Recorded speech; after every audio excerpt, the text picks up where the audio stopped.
Welcome. Like I've got for you today is an eBay find. This was posted on Australian eBay, and a buddy of mine in the US actually sent me the link and asked me to bid on it for him. Nobody else bid, so he managed to get it fairly cheaply.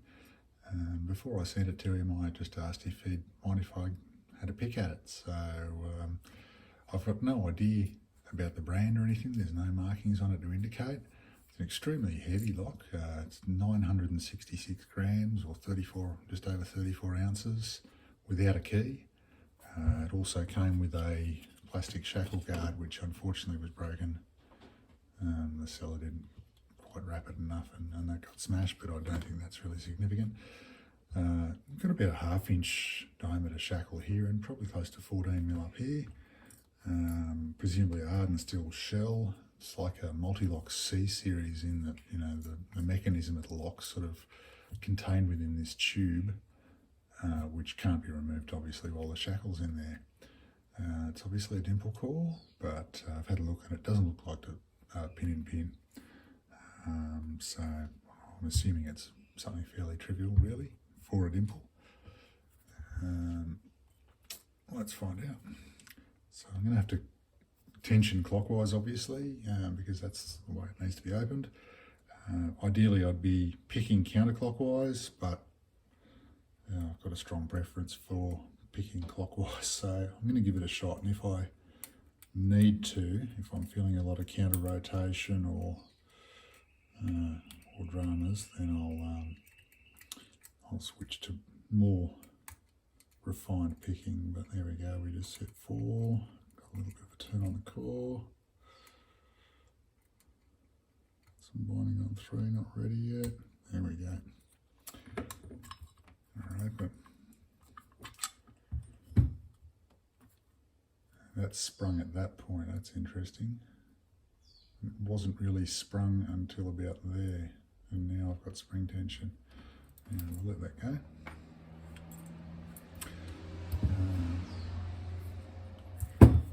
Let's pull it apart and see what we got.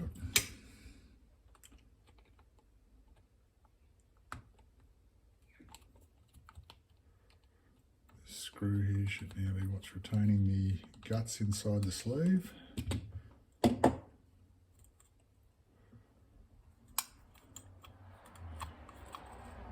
And we'll slide him out until we can get to that core.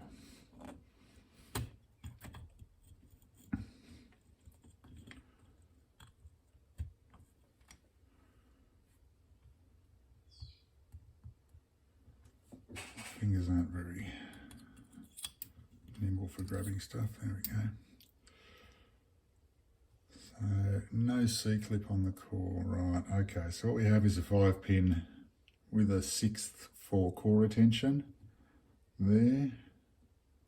So there's going to be a groove in the back of the core that a blind pin sits in. There's really not going to be any way to remove that non-destructively, and this not being my lock, I'm not willing to do that.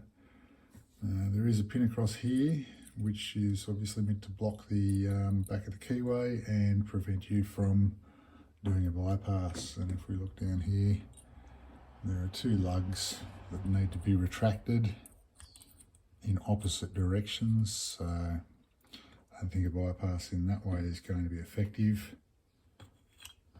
What would be effective, perhaps, if we take these parts. So these are the 2 opposing lugs that will need to be pulled inwards to release the shackle by the core. So these little nubs here will fit into nubs on this space is for the spring to sit in. And how are they going to sit? Needs to be able to pull both of those, so like that. So as they're sitting out like that, and as the core turns, we'll pull them together. So the weakness there that I could potentially see, you have those sitting like that, they're retaining the shackle with these cutouts. If you were to bang it on a hard surface on each end while pulling on the shackle the whole time, you could sort of walk these towards being open perhaps. So that's potential. I'm not going to try it because, once again, not my lock. So yes, unfortunately can't gut this. We'll see. Actually, if I open it, whether there is a way. I'll just try picking it open again quickly.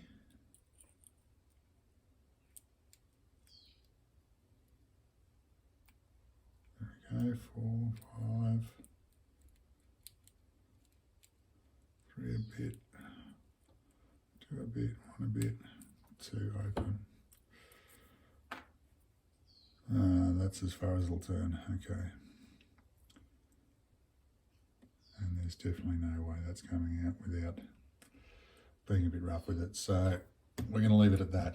Anyway, that was interesting, very beefy dimple lock that could be improved dramatically with a slightly better core. Anyway, thanks for watching.